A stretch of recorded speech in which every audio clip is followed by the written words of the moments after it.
Uma amiga me disse que eu nunca deveria comer marmita brasileira que era fria, pesada, sem graça e que se eu fosse ao Brasil, era melhor gastar dinheiro em restaurante chique.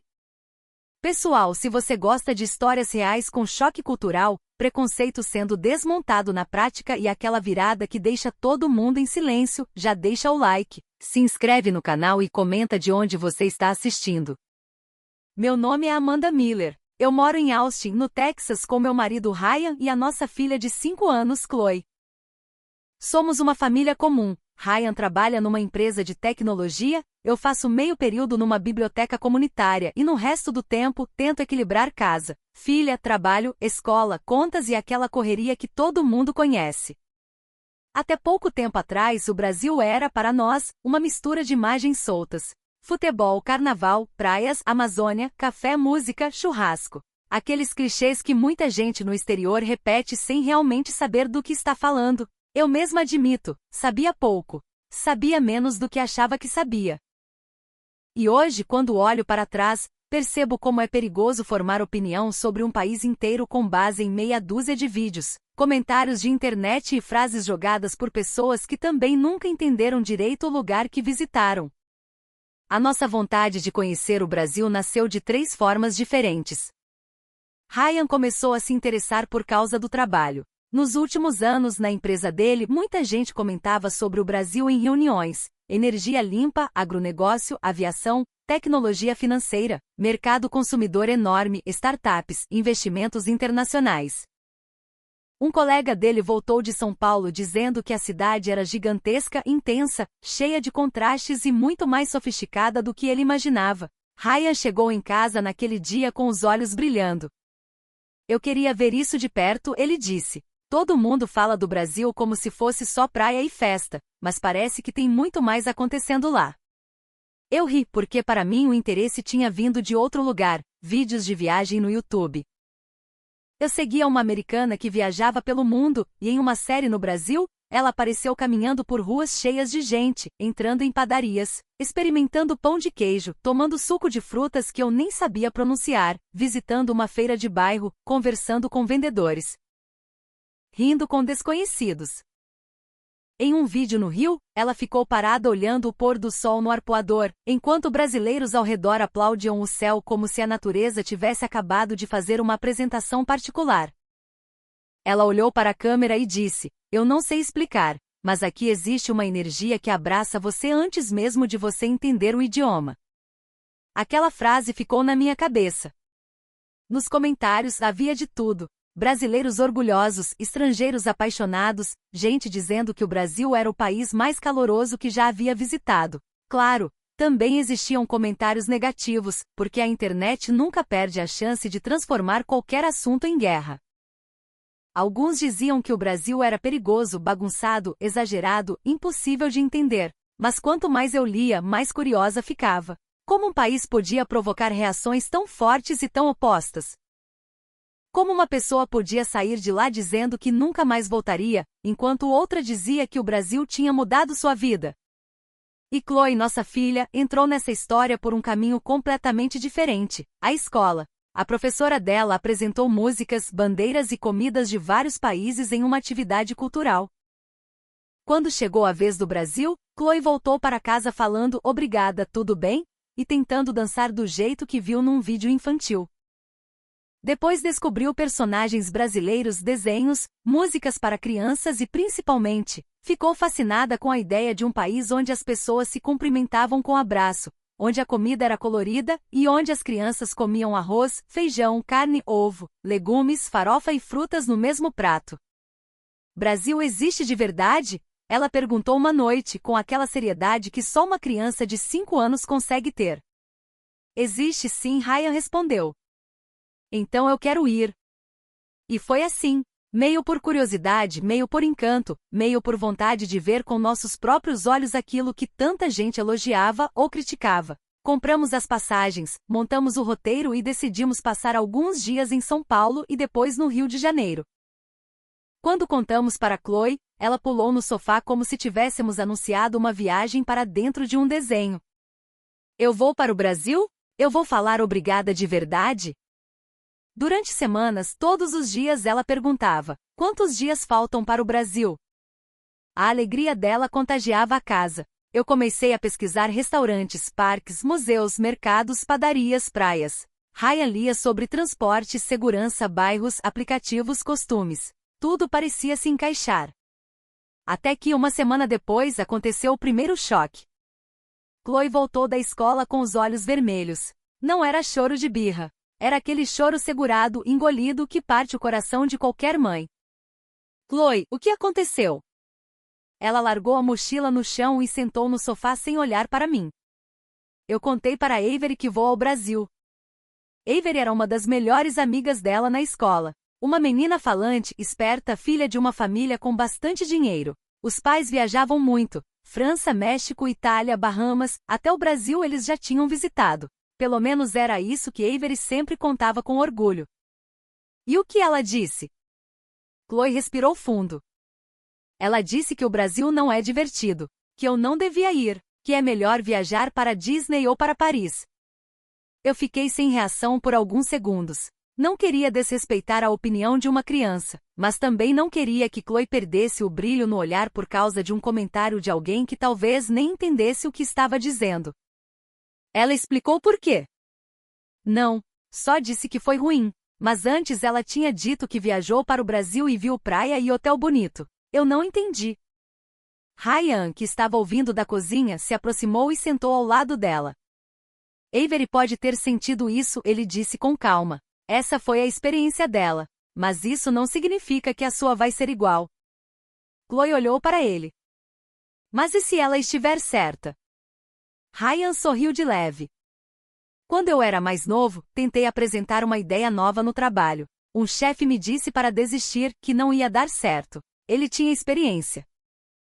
Então quase acreditei, mas alguma coisa em mim dizia para tentar. Eu tentei. E aquela ideia virou uma das partes mais importantes da minha carreira. Sabe o que aprendi? A opinião dos outros pode servir como alerta, mas não pode substituir a nossa própria experiência. Chloe ficou pensativa. Então eu posso ver com meus olhos? Exatamente, ele disse. Você vai ver com seus olhos, ouvir com seus ouvidos e sentir com seu coração. Ela enxugou as lágrimas. Eu ainda quero ir ao Brasil. Naquele momento eu achei que a questão estava resolvida, mas não estava. O comentário de Avery tinha plantado uma sementinha de dúvida na cabeça dela. E como eu descobriria depois, não era o único comentário. Quando o avião pousou em São Paulo, Chloe grudou no vidro da janela como se estivesse vendo outro planeta. Brasil, Brasil existe mesmo. Ela falava tão alto que uma senhora brasileira sentada do outro lado do corredor sorriu e disse, em inglês simples: Welcome to Brasil, little girl. Chloe ficou vermelha, tímida e respondeu: Obrigada. A senhora levou a mão ao peito como se tivesse recebido um presente. No trajeto do aeroporto até o hotel, Chloe apontava tudo: placas em português, motos passando, prédios enormes, árvores, grafites, ônibus coloridos, vendedores, gente andando rápido, gente conversando alto, gente sorrindo no meio da pressa. São Paulo não era como nos vídeos turísticos mais bonitos, nem como os comentários apocalípticos da internet. Era viva, intensa, barulhenta, gigante, humana, e talvez justamente por isso tão impressionante. Pai, o que está escrito naquela placa? Também não sei tudo, mas parece importante, Ryan respondeu rindo. Olha, mãe, tem uma padaria. No vídeo tinha padaria. No primeiro dia, fomos caminhar por bairros que eu tinha visto nos vídeos. Passamos por uma feira de rua, entramos numa padaria, vimos pessoas tomando café em pé no balcão, compramos pão de queijo, suco de laranja espremido na hora e um doce chamado brigadeiro. Chloe mordeu o pão de queijo e arregalou os olhos. Isso é queijo dentro de nuvem? Ryan quase engasgou de rir. Essa é a melhor descrição possível. Eu comecei a entender uma coisa naquele momento. Muitas vezes o encanto de um país não está apenas nos monumentos famosos. Está na rotina. Na forma como alguém diz bom dia sem parecer automático. Na comida simples servida com orgulho. No balconista que tenta explicar uma palavra com gestos quando percebe que você não entende. No cheiro de café, alho, fruta madura, pão quente e chuva no asfalto. O Brasil que começava a nos conquistar não era um cartão postal perfeito. Era uma sequência de pequenos encontros. Mas o grande ponto da nossa história aconteceu no segundo dia. Estávamos andando perto de uma rua comercial, daquelas cheias de lojas, pequenos restaurantes, gente entrando e saindo, motoboys parando, funcionários almoçando, senhoras carregando sacolas, estudantes rindo. Era quase meio-dia, e um cheiro maravilhoso vinha de uma portinha simples com uma placa escrita: Marmitas da Dona Célia, comida caseira. Na vitrine, havia opções montadas em embalagens bem organizadas: arroz branco soltinho, feijão preto brilhando, frango assado, bife acebolado, carne de panela, farofa, couve, ovo, salada, mandioca, legumes coloridos. Não era comida de luxo, era comida de verdade. E talvez por isso me chamou tanto a atenção. Olha isso, eu disse. Parece delicioso. Ryan se aproximou. Marmita brasileira. Eu li sobre isso. É tipo almoço completo para levar, né? Chloe ficou quieta. Quieta demais. Chloe, você quer experimentar? Ela desviou o olhar. Não sei. Você não está com fome? Estou. Então o que foi? Ela apertou minha mão. A Avery disse que se eu fosse ao Brasil, eu não devia comer marmita. Eu e Ryan nos entreolhamos. Ela disse isso? Chloe assentiu. Ela falou que marmita é comida fria, pesada, ruim. Que turista tem que comer em churrascaria cara, restaurante bonito ou no hotel. Disse que comida de rua e marmita dão medo. Naquela hora, confesso, senti uma irritação subindo. Não contra Avery, uma criança, mas contra esse tipo de pensamento que tanta gente adulta espalha pelo mundo. Essa mania de achar que a cultura de um país só vale quando passa por filtro caro, quando é servida em prato branco enorme, em restaurante com nome difícil e preço absurdo, como se a comida do trabalhador, da família, da rotina, da rua e da vizinhança fosse inferior.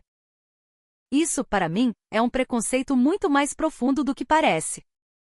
Ryan se abaixou para ficar na altura de Chloe. Você consegue imaginar o gosto dessa comida só olhando? Não. Eu também não. Mas olha bem, arroz, feijão, carne, legumes. Parece ruim? Não parece. Parece bonito. Então talvez a gente precise provar. Ela mordeu o lábio. Mas e se eu não gostar? Tudo bem não gostar, eu disse. O problema não é não gostar. O problema é decidir que algo é ruim sem experimentar. Chloe ficou olhando para a vitrine por alguns segundos. Então falou baixinho. Eu quero provar. Na verdade, eu queria desde que vi o arroz e o feijão. Ryan abriu um sorriso. Então vamos entrar. A porta fez um barulhinho quando empurramos. Lá dentro, uma senhora de uns 60 anos, cabelo preso, avental limpo e sorriso aberto, nos recebeu com uma energia que parecia ocupar o lugar inteiro. Boa tarde. Sejam bem-vindos. Estrangeiros, né? Posso tentar falar um pouquinho de inglês, mas se não der, a gente resolve no sorriso. O nome dela era Dona Célia. E Dona Célia, meus amigos, era uma dessas pessoas que fazem um país inteiro parecer mais próximo. Ela apontava as opções, explicava devagar, misturava português, inglês e gestos. Quando viu Chloe olhando para o arroz e feijão, abriu um sorriso ainda maior. Para a pequena eu recomendo arroz, feijão, franguinho, farofa e banana frita. Criança gosta. Mas se quiser ovo, eu coloco também. Chloe cochichou. Mãe, ela parece uma avó. Dona Célia ouviu e riu. Avó de todo mundo na hora do almoço. Ryan perguntou se a marmita vinha quente. Quentinha, meu filho. Aqui a gente monta na hora. O arroz acabou de sair, o feijão está no ponto, a carne está no molho. Marmita boa tem que chegar abraçando. Eu amei aquela frase. Marmita boa tem que chegar abraçando. Talvez nenhum guia turístico consiga resumir tão bem o que eu começava a entender sobre comida brasileira. Dona Célia explicou que no Brasil muita gente almoça marmita todos os dias. Trabalhadores, estudantes, motoristas, funcionários de escritório, família sem tempo de cozinhar. Cada marmita carrega um pouco da casa brasileira: arroz, feijão, proteína, salada, farofa, às vezes macarrão, às vezes batata, às vezes mandioca, às vezes uma pimentinha separada. Ela também disse algo que me marcou. Tem gente que acha simples porque é barato. Mas simples não quer dizer sem valor. Arroz e feijão sustentaram esse país inteiro. Ryan pediu carne de panela. Eu escolhi frango grelhado com couve e farofa. Chloe escolheu frango, arroz, feijão, ovo e banana frita. Dona Célia ainda colocou um potinho pequeno de vinagrete e disse: experimentem com cuidado. Brasileiro gosta de misturar as coisas. Também nos ofereceu guaraná. Guaraná combina com marmita, disse ela com autoridade absoluta. Saímos com as embalagens quentinhas e fomos até uma pracinha próxima. Havia bancos, árvores e pessoas almoçando ali mesmo. Um entregador comia apressado. Duas senhoras dividiam uma marmita grande. Um rapaz de terno afrouxava a gravata enquanto misturava feijão no arroz. Ninguém parecia estar participando de uma experiência turística. Era a vida real. E sinceramente era isso que tornava tudo mais interessante. Quando Chloe abriu a tampa, o vapor subiu. Não está fria, ela disse, quase surpresa. Não mesmo, Ryan respondeu. Ela pegou um pouco de arroz com feijão e frango. Mastigou devagar. Ficou séria. Depois arregalou os olhos. Mãe? Você gostou? Tem gosto de comida que dá vontade de ficar quieta. Eu ri, mas entendi. Era comida simples, mas cheia de sabor. O feijão tinha alho louro, alguma coisa defumada talvez. O frango era macio. A farofa crocante fazia sentido de um jeito que eu não esperava. A banana frita com arroz e feijão parecia estranha para mim antes de provar, mas depois parecia óbvia. Ryan deu uma garfada na carne de panela e ficou olhando para a embalagem. Isso aqui custou menos do que um sanduíche frio em Austin. E é muito melhor, eu disse. Chloe comeu metade da marmita antes de falar de novo. Avery estava errada. Ryan limpou a boca com o guardanapo. Talvez ela não tenha comido uma marmita boa. Talvez ela nem tenha provado. Talvez alguém tenha dito isso para ela também. Mas ela falou como se soubesse. Eu olhei para Chloe e senti que aquele momento era maior do que comida. Muita gente fala assim, filha. Sobre comida, sobre países, sobre pessoas. Falam com certeza, mas sem conhecer de verdade. Por isso é importante experimentar, ouvir, perguntar, observar. Ela sentiu e pegou mais farofa. Eu quero comer marmita de novo amanhã. E nós comemos. Não só no dia seguinte. Durante a viagem, Chloe virou uma pequena defensora da comida brasileira. Experimentou pão de queijo, coxinha, pastel de feira, suco de maracujá, brigadeiro, açaí e bolo de cenoura com cobertura de chocolate, feijão tropeiro, mandioca frita, frango com quiabo. Nem tudo ela amou. O açaí ela achou frio demais. A pimenta ela rejeitou na hora, mas aprendeu a provar antes de julgar. Em São Paulo fomos ao mercado municipal, onde Ryan ficou impressionado com a quantidade de frutas. Um vendedor nos deu pedacinhos de manga, pitaia, fruta do conde, jabuticaba e algo que não conseguimos repetir o nome. Chloe decidiu que o Brasil tinha frutas mágicas. Depois visitamos a Avenida Paulista, vimos artistas de rua, livrarias, museus, famílias passeando. À noite em uma padaria comemos sopa, pão na chapa e mais pão de queijo, porque Ryan já estava oficialmente viciado. No Rio, a reação de Chloe foi ainda mais intensa. Quando viu o mar de Copacabana, ficou parada sem falar. Quando subimos ao Cristo Redentor, ela perguntou por que a estátua estava de braços abertos. Ryan respondeu: talvez seja para mostrar boas-vindas. Uma senhora brasileira ao lado ouviu e completou: é o Brasil dizendo, chega mais. Eu não sei se existe explicação mais brasileira do que essa. Mas apesar das praias e dos pontos turísticos, a história da marmita continuava sendo o centro emocional da viagem. Talvez porque tivesse derrubado o primeiro medo. Talvez porque tivesse mostrado para Chloe que a verdade de um lugar não cabe na frase de outra pessoa. No penúltimo dia em São Paulo, antes de voltarmos aos Estados Unidos, Chloe segurou minha mão e disse: mãe, quando a gente voltar, eu quero levar marmita brasileira para a escola. Eu parei. Para a escola. Sim, no dia do piquenique das famílias. Eu quero mostrar para Avery. Ryan, que vinha atrás, levantou as sobrancelhas. Isso pode virar uma situação interessante. Você quer mostrar para ela por raiva? Perguntei. Chloe pensou. Não, eu quero que ela prove. Aquilo me tocou. Crianças às vezes entendem a vida melhor do que adultos. Um adulto talvez quisesse vencer a discussão. Chloe queria dividir a descoberta. Na manhã seguinte voltamos a marmitas da Dona Célia. Ela nos reconheceu na hora. Olha meus americanos do arroz e feijão. Chloe correu até o balcão. Dona Célia, eu quero fazer marmita nos Estados Unidos. Minha mãe consegue? Dona Célia colocou as mãos na cintura com ar de missão importante. Consegue sim, mas tem que fazer com carinho. Marmita sem carinho vira só comida numa caixa. Peguei o celular para anotar. Ela explicou o básico. Arroz soltinho, feijão bem temperado, uma proteína simples, alguma coisa crocante, alguma coisa colorida. Disse que farofa dava para encontrar em mercados brasileiros nos Estados Unidos, que guaraná talvez também. Explicou que o segredo não era copiar perfeitamente, mas entender a lógica.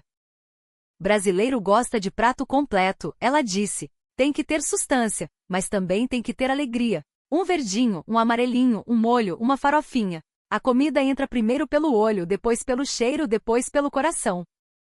Ryan perguntou sobre temperos. Alho, cebola, sal, cheiro verde, um pouquinho de paciência. E não tenha medo do feijão. Estrangeiro tem medo de feijão, mas feijão é amigo. Chloe riu. Antes de irmos embora, Dona Célia colocou numa sacola pequena um potinho de farofa industrializada e outro de tempero que ela disse ser para emergência. Para a pequena lembrar do Brasil. Chloe abraçou Dona Célia. Eu vi os olhos da senhora brilharem. No avião de volta, eu fiquei pensando em como uma viagem muda quando você permite que pessoas comuns entrem na história. Se tivéssemos ficado só em hotel, shopping e restaurante caro, talvez tivéssemos gostado do Brasil, mas não teríamos entendido tanto. A marmita, a praça, a conversa com Dona Célia, os trabalhadores almoçando ao nosso lado, aquilo nos deu uma chave. Uma semana depois, já em Austin, chegou o aviso da escola, Family Picnic Day. Cada família deveria levar seu próprio almoço para comer no gramado com as crianças. Normalmente esses piqueniques eram uma coleção de sanduíches, chips, cookies, uvas, sucos de caixinha e potes plásticos com cenouras baby. Nada contra. Era prático. Era americano. Era o esperado. Mas Chloe me olhou como se aquele papel fosse um chamado histórico. Mãe, é o dia da marmita. Na noite anterior fui para a cozinha. Comprei arroz, feijão, frango, ovos, banana, salada, tomate, farinha de mandioca em um mercadinho brasileiro do outro lado da cidade. A senhora do caixa, quando soube que eu estava tentando fazer marmita para minha filha levar à escola, quase assumiu o comando da operação. Você vai temperar esse feijão como? Eu respondi algo inseguro. Ela balançou a cabeça. Não, querida. Pega alho, pega louro, e leva essa farofa aqui. Saí do mercado com ingredientes, conselhos e uma responsabilidade moral enorme. Cozinhei arroz, fiz feijão, grelhei frango, preparei banana na frigideira, cozinhei ovos, cortei tomatinhos, coloquei tudo em potes com divisórias que compramos no Brasil. Não ficou igual ao da Dona Célia. Claro que não. Faltava experiência, faltava mão brasileira, faltava aquela confiança de quem tempera sem medir. Mas quando Chloe viu a marmita pronta, colocou as duas mãos no rosto. Parece Brasil. No dia do piquenique, ela estava nervosa e animada ao mesmo tempo. Eu também. Quando chegou a hora do almoço, as famílias abriram suas toalhas no gramado. Sanduíches apareceram. Pacotes de chips estalaram. Caixinhas de suco foram furadas com canudinhos. Então Chloe tirou a marmita da mochila. A primeira criança olhou. O que é isso? Chloe levantou o queixo. É marmita brasileira. Mais duas crianças se aproximaram. Por que tem arroz e feijão no almoço? Porque é gostoso, Chloe respondeu, simples assim. E isso amarelo? Banana frita. Banana com comida? Sim, e é bom. Eu quase ri da segurança dela. Então ouvi uma voz atrás. Você trouxe marmita brasileira? Era Avery. Chloe ficou um pouco tensa, mas não recuou. Trouxe. Avery olhou para a embalagem, depois para Chloe. Mas eu disse que era ruim. Eu provei no Brasil, Chloe respondeu. Era quente. Era boa. A dona da loja era legal. Minha mãe fez essa. Avery ficou em silêncio. E o silêncio dela dizia muita coisa. Não parecia desprezo. Parecia frustração. A mãe de Avery se aproximou logo depois, sorrindo sem graça. Então essa é a famosa marmita. Eu sorri. Famosa? Ela suspirou. Avery ficou falando disso desde que vocês viajaram. Quando fomos ao Brasil, ela quis comer uma marmita numa rua perto do hotel, mas nós tínhamos reservas em restaurantes todos os dias. Eu achei melhor não arriscar. Depois ela ficou chateada. Acho que acabou dizendo para Chloe que era ruim porque, na verdade, queria ter provado. Tudo fez sentido. Avery cruzou os braços. Eu só queria comer como as pessoas de lá comiam. A frase dela me acertou, porque era exatamente isso. No fundo, aquela menina não estava desprezando a marmita. Ela estava com ciúme de uma experiência que não teve. E talvez os adultos ao redor dela tivessem passado a mensagem errada, a de que comida local simples era algo perigoso, inferior, inadequado para turista. Chloe olhou para a própria marmita. Depois empurrou um pouco na direção da amiga. Você quer provar? Avery arregalou os olhos. Posso? Pode, mas tem que provar arroz com feijão junto. Dona Célia disse que é amigo. Avery pegou uma garfada pequena. Mastigou. A expressão dela mudou devagar. É bom. Chloe sorriu como se tivesse vencido uma Copa do Mundo. Eu falei. Avery provou a banana frita. Isso é estranho. Mas é bom? Avery tentou não sorrir. É bom. Em poucos minutos, outras crianças queriam saber o que era farofa, porque o feijão tinha caldo, porque o frango cheirava diferente, porque Chloe dizia obrigada, daquele jeito. Algumas fizeram careta. Outras gostaram. Uma criança declarou que preferia chips. Tudo bem. O importante era que agora estavam falando a partir da experiência, não do preconceito. A mãe de Avery me pediu a receita. Outra mãe perguntou onde ficava o mercado brasileiro. Um pai comentou que trabalhou com brasileiros e que sentia falta de pão de queijo. De repente, aquele gramado no Texas virou uma pequena conversa sobre o Brasil. Não o Brasil perfeito, de propaganda. Não o Brasil distorcido, de manchete assustadora. Um Brasil humano, saboroso, contraditório, generoso, complexo e inesquecível. E aqui vai minha opinião sincera. Estrangeiro que visita o Brasil apenas procurando defeitos vai encontrar defeitos, porque qualquer país tem problemas. Mas estrangeiro que visita o Brasil disposto a observar, ouvir e respeitar volta com uma história completamente diferente. O Brasil não precisa fingir que é perfeito para ser admirável. A força do Brasil está justamente nessa mistura de beleza e caos, simplicidade e grandeza, humor e luta, comida de casa e paisagens de cinema. Muita gente no exterior fala do Brasil com uma arrogância disfarçada de preocupação. Dizem cuidado com isso, não coma aquilo, não vá ali, não fale com ninguém, como se o país inteiro fosse um risco e não uma sociedade viva, cheia de trabalhadores, mães, avós, crianças, comerciantes, cozinheiras, motoristas, professores, artistas e pessoas comuns tentando viver com dignidade. Claro que é preciso ter cuidado. Todo viajante precisa. Mas cuidado não é a mesma coisa que desprezo. Segurança não pode virar desculpa para desumanizar um povo inteiro. Naquele piquenique, vendo Chloe e Avery dividindo uma marmita brasileira no gramado de uma escola americana, eu entendi que a maior lembrança da nossa viagem não seria uma foto no Cristo, nem uma sacola de lembrancinhas, nem um vídeo bonito do pôr do sol. Seria aquela lição simples, às vezes, a verdade vem numa embalagem de comida quente, com arroz, feijão, farofa e uma história que ninguém esperava. Chloe voltou para casa naquele dia segurando a marmita vazia como um troféu. Mãe, amanhã você pode fazer de novo? Ryan, que tinha comido o resto da minha marmita, respondeu antes de mim. Eu também voto sim.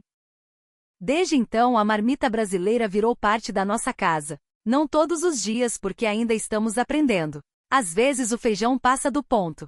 Às vezes o arroz fica grudado. Às vezes a farofa cai no chão e nosso cachorro tenta participar da cultura brasileira sem autorização. Mas toda vez que fazemos, Chloe pergunta: será que Dona Célia ficaria orgulhosa? Eu acho que sim. E para os brasileiros que estão assistindo, deixo uma coisa clara. Talvez vocês estejam tão acostumados com arroz, feijão, marmita, padaria, feira, guaraná, farofa e comida feita com conversa que nem percebam o quanto isso impressiona quem vem de fora com o coração aberto. O cotidiano de vocês, para muitos estrangeiros, é uma descoberta. E às vezes aquilo que parece simples para um povo é exatamente o que derruba o preconceito de outro.